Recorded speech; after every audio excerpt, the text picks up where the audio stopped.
de savoir que ça bouge. Absolument. Donc ça veut dire ce que ça veut dire. C'est vrai qu'aujourd'hui on est dans l'histoire des inondations. Des inondations. La Covid, on a mis un peu de côté. Également. On s'occupe des inondations, des sinistres. Les résultats du baccalauréat. Et le résultat du baccalauréat. Et tu as le journal Le Témoin. Hein? Le Témoin, oui. Le Témoin ce matin qui dit bac 2020, un taux de réussite record en vue. C'est vraiment record en vue. Bon, de très bons résultats, franchement. Alors, ceux qui l'auront, félicitations. Très bien. Ceux qui iront au second tour, félicitations. Et ceux qui seront peut-être recalés, ne déméritez pas. Du courage, revenez l'année prochaine et ça pourra marcher, Inch'Allah. Félicitations à ma fille Sorna Ndiaye depuis Santhiaba et également à Sorna Ndiaye également depuis Médine Paten. Absolument. Donc ça, c'est les résultats. Et on a vu un très bon résultat en séries scientifiques. Mais regardez les séries scientifiques. Il y a l'éveil des séries scientifiques. Des mentions très bien. Ah non, séries scientifiques. Mais non, à un moment... On sait que l'État du Sénégal a beaucoup investi par rapport à ça. Non, moi, Mambaye, c'est que d'accord... Avec l'école des meilleurs élèves de Diourbel. Non, je n'aime pas jeter le bébé avec l'eau du bain. L'eau du bain. Non, il ne faut pas tout jeter là. Non. C'est vrai que dans Anna Khalisbi, c'est la grande question. Parce que 767 milliards, et on nous dit que non, Fouras, 750 milliards. Mais il ne faut pas jeter le bébé avec l'eau du bain. Une enveloppe parce que, en état de grossesse très avancée. Parce que quand on voit un peu... Ne pas jeter le bébé avec l'eau du bain. C'est-à-dire, Fabrice? C'est-à-dire, le bébé, au moins, on le met de côté. Oui. Le bébé, c'est quoi? Les bons résultats des séries scientifiques. Parce que c'est aussi un bon résultat. Quand on voit un peu l'essor... les séries scientifiques qui montent au créneau, qui retrouvent... Les Mary Teuw Niane en vue. Non, mais attends, mais c'est un travail de longue haleine. Il a travaillé pour ça. Oui. Ah, les Mary Teuw Niane, ils ont milité en faveur de la révalorisation des séries scientifiques. Tout le monde, c'était A, B, A, B, A, B, A, B, A1 et A2. Bon, maintenant, on parle de L. On parle de L. D'accord. Nous, c'était A. Maintenant, c'est L. D'accord. Mais maintenant, là, on sent que les séries scientifiques regagnent du terrain. Oui, et c'est important. Donc, on ne va pas prendre ça et tout jeter. Bon, c'est vrai que de l'autre côté, Anna Khalisbi, c'est la question. Anna Khalisbi. Ah, Bilay Khalisbi, bon, de Diallo. 600 milliards. 750 milliards. 767 milliards. 767 milliards. 767 milliards. C'est le montant. C'est-à-dire milliard mon ben rek berina.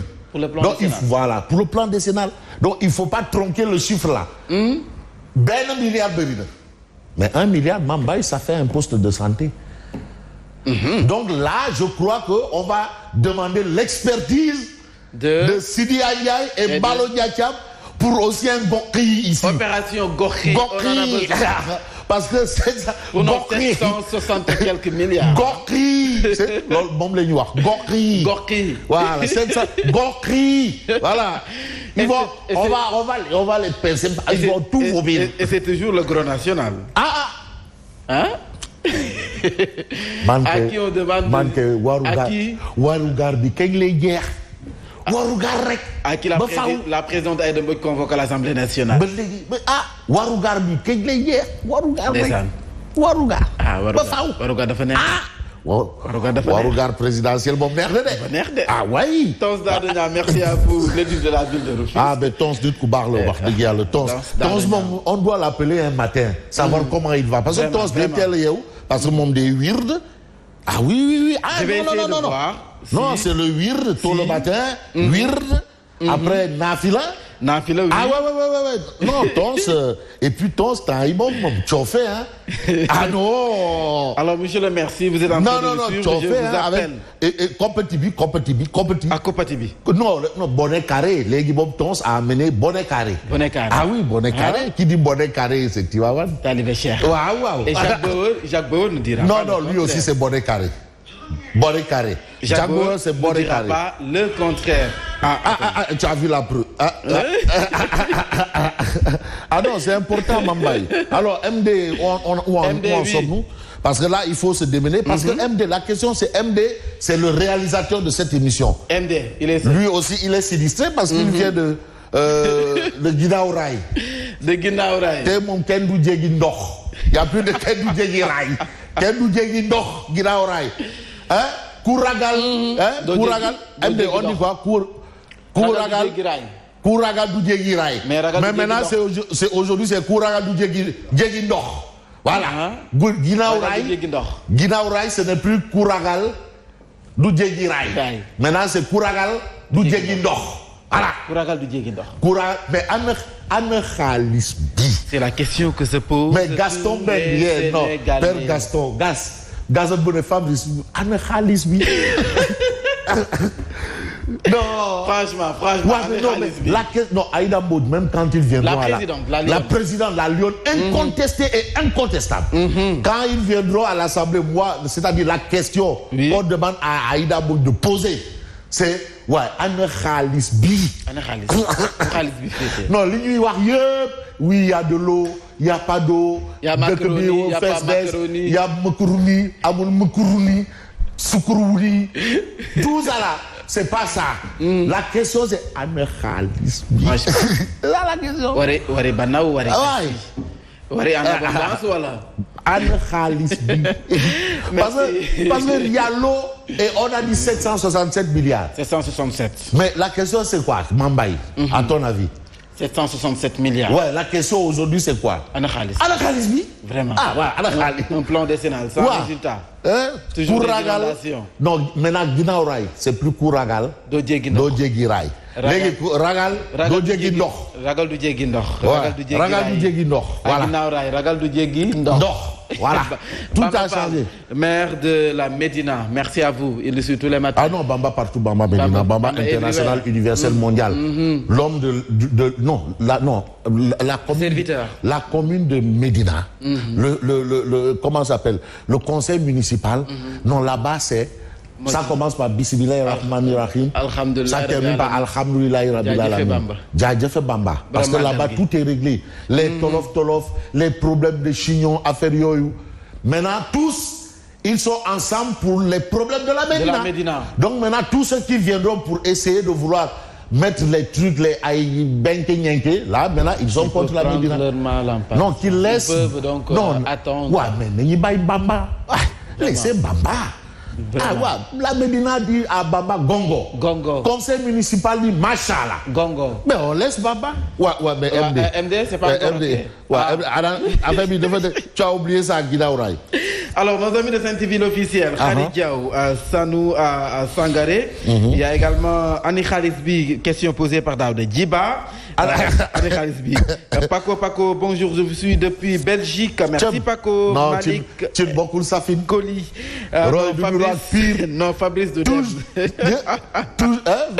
non, il faut dire, moi, tu sais, moi j'accepte tout. Hein. Non, il critique pas. Non, il dit non, Fabrice, franchement, nous aime. Parce que non. Alors, Pascal Rodriguez, bonjour, depuis Paris. Merci, les vraies infos. Les inondations obligent Mam Niès John Ndiogou Gueye, Aminar Cissé. Il y a également Joli Cœur Khan qui nous suit donc depuis Saint-TV l'officiel. Lui, bon, elle est toujours au rendez-vous. Toujours au rendez-vous, Joli Cœur Khan. Ibrahim Ali également. Abad. Salam, Ziar Bouer. Merci Ibrahim. Non, Abad, c'est sûr qu'à Kaolack. Bon, Abad, ah oui. Bon, ben, on va essayer de savoir si à Abdallah Wallo il y a des inondations. Signifie, Fabrice, Onouvoho. Ça signifie quoi? Est-ce que Onouvoho c'est l'équivalent de Nangadef? Ah, c'est l'équivalent de Nangadef. Voilà, c'est l'équivalent de Nangadef. Ça vient de qui? Ça vient de qui? Attends, je vais vérifier. Onouvoho, c'est Amina Jack. Jack, ça c'est ma parente. Nous avons essayé avec Ibrahim Ali pour voir du côté de Kaolack. Ouais, du côté de Kaolack, la situation. Parce que est-ce que la banque centrale de Kaolack est inondée? Parce que aussi, non, maintenant c'est. Mais ici, maintenant c'est les motopompes. Les motopompes. Bon, non. Bon, maintenant, dafa doy. Goki actuellement. Les motopompes, la boule mafia. Arrêtez la mafia parce que les motopompes. Alors, monsieur Lee Ibrahima, vous êtes en direct sur la Saint-TV. Qu'est-ce qui se passe? Comment ça va? Non. Vous avez le bonjour de votre ami Fabrice Nguema. Ah, ça c'est mon grand chef.